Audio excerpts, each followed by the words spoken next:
જેનો મિત્ર હોય મોદી એણે ચિંતા કરવાની નથી કોઈ દી. તમને થશે કેમ? હું સમજાવું તમને. તમે જ કહો કે 1 રૂપિયામાં શું ખરીદી શકાય? માત્ર ઓરેન્જ કલરની એક ચૂસવાની ગોળી ખરીદી શકાય, જે અંધભક્તો દિવસ રાત ચૂસતા હોય છે.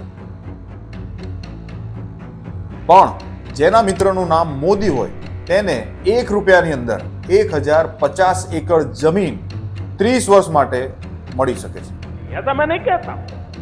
આવો ખુલાસો કર્યો છે કોંગ્રેસના પવન ખેરા સાહેબે. હવે આ ખુલાસા પછી બિહારની નીતિશ મોદીની જે સરકાર છે તે નવી નવેલી દુલ્હનની જેમ પોતાનું મોઢું ઘૂંઘટમાં છુપાવીને ફરી રહી છે. એનો મતલબ છે કે આ વાત સાચી હોવાની શક્યતા પૂરેપૂરી છે. એક તો ખેડૂતોની જમીન છળકપટ કરીને છીનવી લેવાય.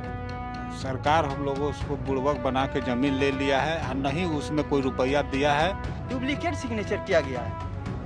ઉપરથી પ્રદૂષણ ઓછું કરતા આંબા, લીચી અને સાગવાન જેવા 10 લાખથી વધારે ઝાડ કાપી નાખવામાં આવશે એક પાવર પ્લાન્ટ બનાવવા માટે, જે પાછો કોલસો બાળીને પ્રદૂષણ ફેલાવશે. અને દુઃખની વાત એ છે કે આ કોલસો હસદેવનું જંગલ કાપીને ખોદવામાં આવ્યો છે, જે છત્તીસગઢની બીજેપી સરકાર દ્વારા અદાણીને આપવામાં આવ્યું છે.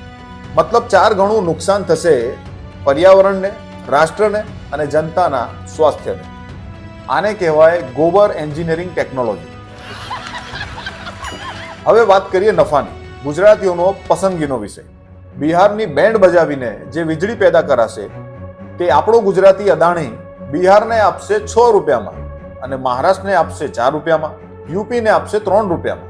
मतलब बकरा बकरा हजम और बकरी बेदम, ये नरक तो जाएगा ही और साथ में गले में लटका के ले जाएगा क्या पैसा ये? જમીન જનતાની, પાવર પ્લાન્ટ બનાવવા માટે પૈસા લાગશે જનતાના અને નફો કમાશે 2 જણા.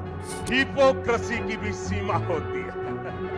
જે લોકો કોમેન્ટ કરીને આ 2 જણના સાચા નામ જણાવશે તેને મોદીજી 1 રૂપિયામાં 1 એકર જમીન રહેવા માટે આપશે. इस प्रकार की बचकाना बातें किसी के गले नहीं उतरती, लोग मजाक उड़ाते. જય હિન્દ.